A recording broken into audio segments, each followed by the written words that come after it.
Hi, everyone. It's Stephanie with the patient story. Really excited for our guest today, Jason, who has graciously agreed to share his story. Jason, you were diagnosed with Hodgkin lymphoma, stage 2A, right? But that was a few years ago, and you're looking great now. How do you feel? Better than ever, I have to say, in some ways.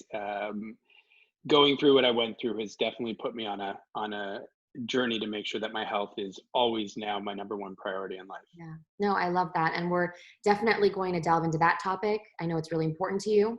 And we'll be showing some before after photo as well to really hit that home. But why don't we just dive right in? I'm really eager to understand what happened. And this video will be about how you got diagnosed. So Sure. I know you had said it was around December 2015, early 2016 when you started noticing symptoms. While you talk about that, I will pull up a picture from one of your vacations where you said you did start to notice some things. Sure. Sure. I'm sure the picture you're going to pull up, it seems like a lifetime ago to even look at that picture. But I was on a family trip in the Bahamas with my at the time wife and my kids, and I just, I felt a general unwellness, but I had injured myself, scraped myself getting out of the pool, and it took about a month to heal. It didn't seem right. It didn't seem like it was something I'd ever experienced before, and just even the way that it healed didn't seem right. So, I've always been a sufferer of asthma my whole life, and so during that period of time, I also noticed that my breathing was getting worse, and I've always been on inhalers and always had to make sure that I've got my rescue inhaler with me. I could have flare ups. But then, when we got back, that would have been, after New Year's 2016, probably for a 3 or 4 month period, this intense itching on my legs to the point where I probably spent, $200 or $300 on various types of creams to figure out what I could do to stop the itching. Nothing would stop the itching, nothing at all. And I chalked it up to the fact that my house was dry. It's the winter, and I'm in Toronto, so we got pretty cold winters and very dry winters sometimes. So I didn't really think anything of it, and that's the thing with someone without really the knowledge of what symptoms for these B symptoms for cancer are. Um, it's not something that you would piece together and think, okay, I'm suffering from something. And in fact, in May of 2016, I actually had a full breathing test done, and it looked like my asthma was getting a little bit worse. So they increased the dosage on my inhaler. Okay, thanks for walking us through that. Yeah. So what's going through your mind? I mean, eventually you get to the point where you're going to have to go to the ER, but up until that point, was it just like, okay, I'm just going to figure this out with these creams and It's funny because we'll get to the point of going to the ER, and when I went to the ER, it was June 1st. But the day before that, I was sitting in my office with my partner and laughing because I had just got the test results back from my breathing results, and I said, "Oh, I guess everything's fine. I guess I'm okay." So it was funny that that was the day before everything kind of changed. and actually you described the change as overnight, which is so astounding. Describe what happened, how you woke up, and then what Yeah, got you to the ER. for sure. So yeah, I was out for dinner with my son and a close friend, and that was the night before. And we had a good time. We were joking. Everything was fine. We had dinner. We walked back home. I was like swinging my son around and didn't notice anything. And I woke up the next day, and I realized that my kind of up here, my chest, my arm, my face were really swollen. And my arm, when I say was swollen, I mean, it was like the size of Popeye's arm. It was massive. It was 3 or 4 times the size of my arm. So I woke up, it was blue. My hand was tight. It felt like my skin was going to explode. And so, first thought, oh my God, do I have a blood clot? There's got to be something. I mean, the blood's pooling. There's something going on. So I took a shower. I went to the hospital. Um, that would have been probably 6 or 7 in the morning. I got to the hospital, and in ER all day, doing various tests. I think they started with an ultrasound on my chest. That was the first test. Throughout the day, I'm not really getting any information. I remember they tried to take blood out of this arm, and when I say my arm was so big, it felt like it would have popped if you put a pin into it. It was so stretched.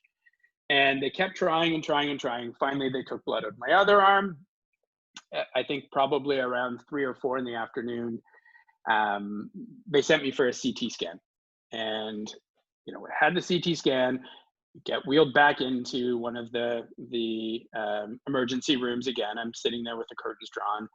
I noticed probably 3 or 4 doctors and some nurses standing over, looking at a screen. I didn't know if it was mine. I still to this day don't know if it was mine, but it looked like it was like an upper kind of, I assume it was. And I remember it was probably about 7. By the time someone came over, I was laying in the bed by myself. Obviously, mine is going in a million different directions. And I just remember them saying, "We've found a pretty substantial mass in your chest." And yeah, I didn't know what that meant. I didn't know if that, I had no idea. I had no idea. Was it in my lungs? Was it in my chest? What did that mean? I thought at that point, my life is over. It was the biggest gut punch that I've ever had in my life. Did you think cancer when they said mass and they said 10-centimeter mass? 150%. And one of the weird things is, and I've talked to another person who's also a cancer survivor. At various points in my life, I always thought or expected I would get cancer. I'm a bit of a worrywart. So, and a bit of a hypochondriac. I can thank my mom for that. But I kind of just was laying there saying, "This is it. This is what you expected would happen. Your life is over." And I'm a father of 2 children. They mean everything to me, and all I could think about was them. Not myself at all, just my children. I was just about to ask you about that because there's this flash that you're describing, and for you it was the kids, what's gonna happen to them. Thankfully they didn't have to deal with that result, and you're here sharing your story with us. After that happened, I know you underwent more tests. At that point, had you considered calling people to let them know, or were you like, let me first get more tests to figure out what this is specifically and then tell people? So because my arm was so swollen, my face was so swollen, and the fear of a blood clot, which was determined there was one there, I was actually, I think, maybe at 11 o'clock at night, wheeled up into the internal medicine department because they didn't have a diagnosis for me in the hospital. I was wheeled into internal medicine, and I spent the first 2 days. Canada's got great healthcare; it's free. I didn't pay a single cent for my treatment, but I spent the first 2 days in the hallway. You can research hallway medicine and how it's been a problem in Canada just because of the overcrowding. So I was in a hallway of the internal medicine department, and it was a bit of a nerve-wracking experience in itself because there were a lot of older people that had strokes and things like that, and had some mental health issues like from their stroke. So there wasn't a moment of peace. There was no privacy. My wife at the time had come to visit me. I don't think anyone else had come. My kids hadn't come. I was in the hospital for 14 days. I got or 13 days. So from June 1st to June 13th, I was actually admitted into the hospital. And yeah, that was a rough time. Yeah, and I'd love to ask you more about that, but I know that the next day, June 2nd, you had undergone a PET scan, I guess maybe a fine needle aspiration for the biopsy, and so I was hoping you could talk us through that. Sure. So I had the scan, and I also had,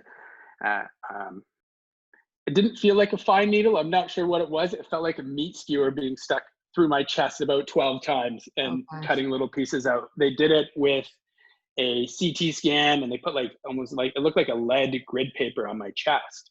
And then they would scan me through, they would take pieces, they would do that. So yeah, that was pretty painful. That was the next day. the problem was it took quite a while to get the diagnosis, and that's why I was in the hospital for so long. But the first day I had both of those scans. The scans didn't really scare me. I think I was just such in a whirlwind of everything happening so fast and trying to understand. And I feel like that's the thing. When you're in it, it's a lot different than when you step back and think about everything that you went through. I think you just get into this mode that I've got to do this, I've got to do this, I've got to do this. And it's just like you're just surviving at that time. Right. And you flip that mode on. Yeah. So you did talk a little bit about this biopsy. I know it was painful. And by the way, how's Yeah. your pain tolerance? If you were to relate it to other people. Extremely high. I mean, you can see I'm covered in tattoos. I have no problem with needles. Right. And we'll talk later on, but I actually had my hip replaced after I went through cancer. So I was already battling some pretty large pain at that time. And I'm not a fan of taking any kind of pain management, so I just deal with it. The pain wasn't great. It was, maybe an hour of dealing with the uncomfortable kind of procedure. But after that, yeah. If you had to, one scale of 1 to 10, 10 being just excruciating, what would you put the pain at? Like a 7. 7. That's okay. Yeah. That's pretty high, especially with your high tolerance for pain. Yeah.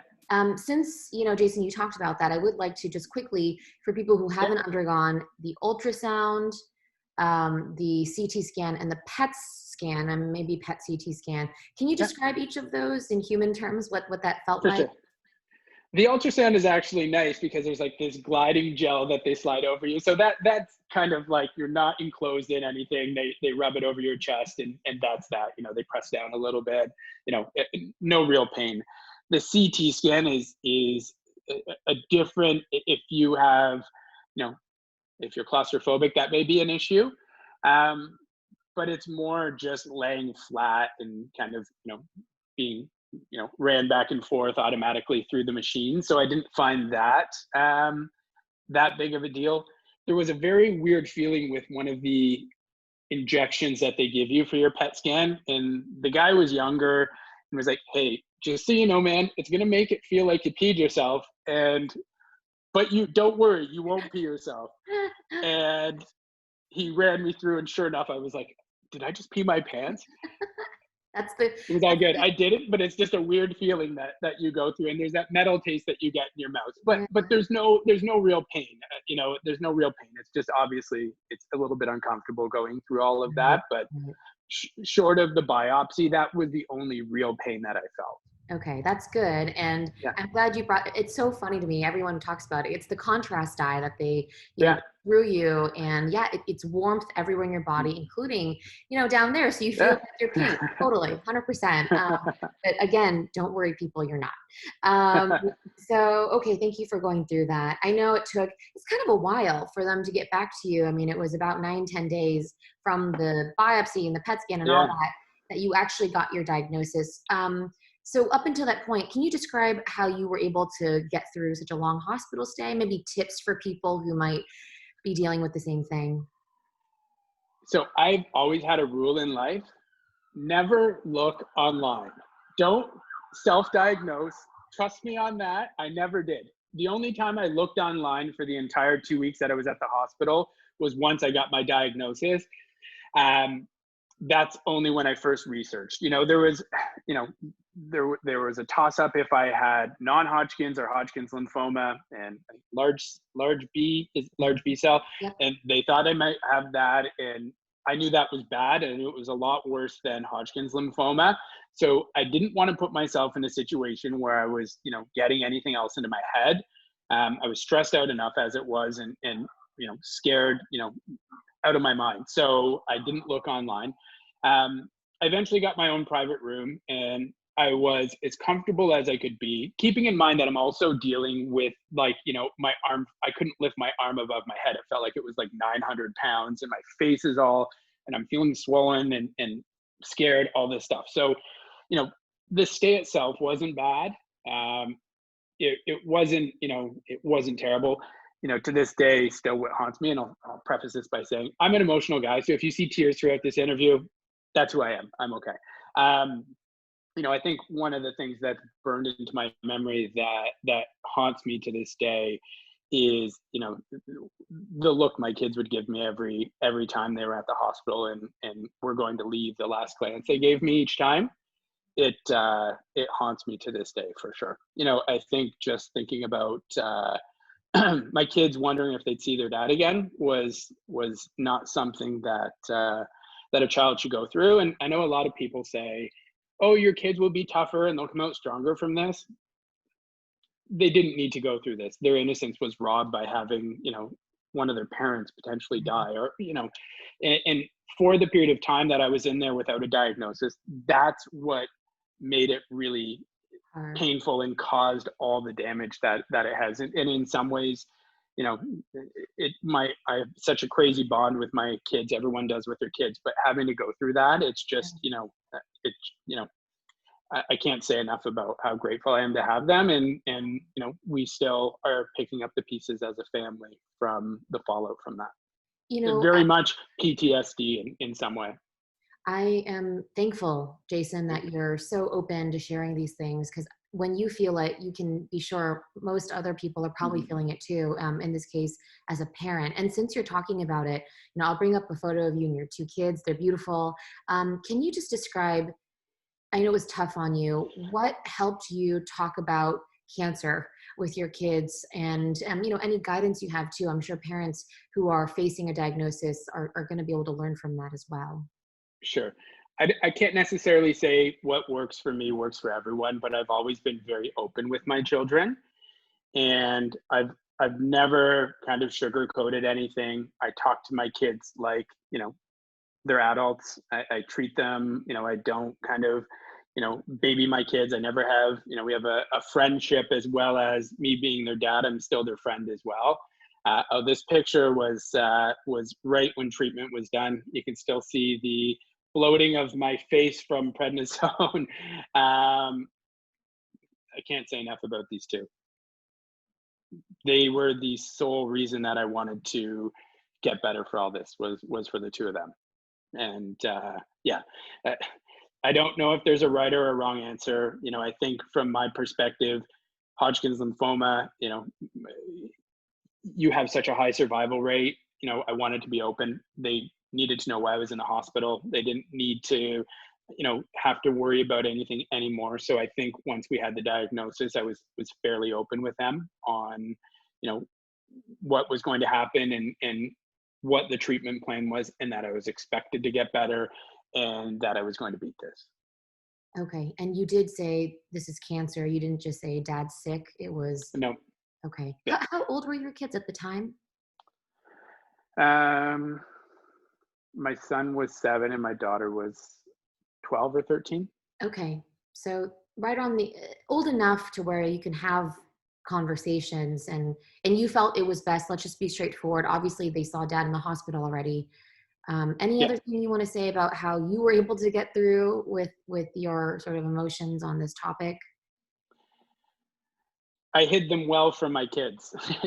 I had to remain tough as much as I could, but I'm fortunate that I have a great group of friends around me that I was able to lean on, and frankly, there were quite a few nights that I cried myself to sleep in the hospital. I'm going to be honest about that. That's Yeah.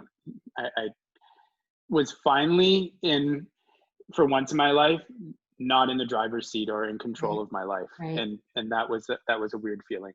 Oh my gosh, you described something that I think a lot of us feel, right? It's like, Mhm. wait, how much control do I actually have of life? Yeah. Not that much. Mhm. But I'm also happy you're talking about, the tears and the emotion, because it sounds like to me, actually, Jason, that you were able to process a lot of this as you were going through it, which, some people don't. And there's no right way necessarily, but I've heard from people who kind of waited until after everything, maybe by choice, maybe not by choice, but they had kind of wished, they told me that they had processed it more during. So it sounds like you were able to do that, and I think that's wonderful.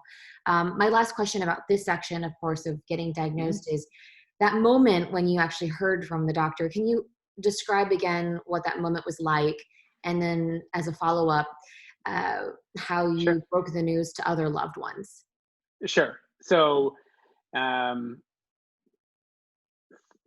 I was, as I said, I didn't look online, so I wasn't as well versed about the different types of Hodgkin's. Again, I knew that the non-Hodgkin's was worse.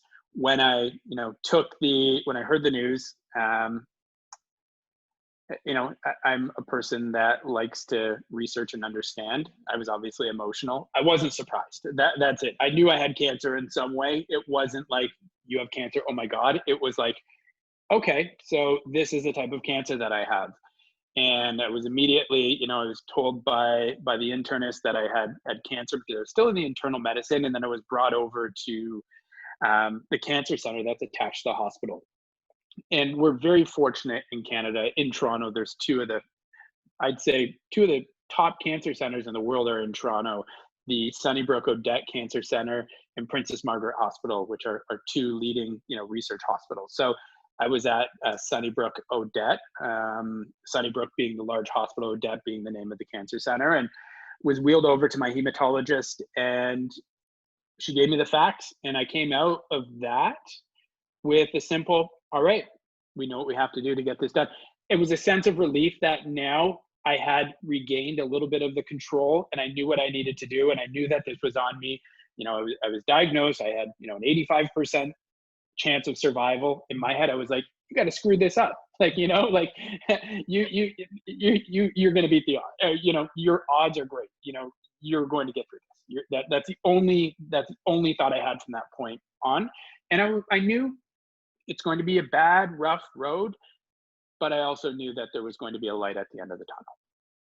And were you able to share with people at the time, or did you choose to sort of keep it more close to the, to the close circle? Anyone that mattered to me knew, my friends, my family. I'm very close. I have a huge group of friends. I'm close with my family. Everyone close to me knew. I was very open with that. I felt that by putting it out in the open, it made me feel better. It kind of took the elephant out of the room. You know what I mean? It kind of, I felt like I was, again, maybe it's just something with, having any level of control, but I controlled the narrative about, what was going on. And I shared information regularly with people, highs, lows. I had several people that came and visited me in the hospital when I was there for that initial 2-week period. So yeah, I was very open with everyone. I shared everything with everyone. And did you have any issues with, sometimes it's like you have so much on your plate as a patient, so you delegate updates to, someone else to give to people, or, or was it just whatever, let's talk about it? There's lots of sitting around and waiting around. So, I mean, I can type pretty fast. So yeah, Okay. I was in communication with everyone Okay. on a regular basis, everyone. Yeah. Okay, wonderful. Thank you, Jason. We're going to move on to the next section. So if you're interested in hearing more about Jason's treatment, just click on to the next video.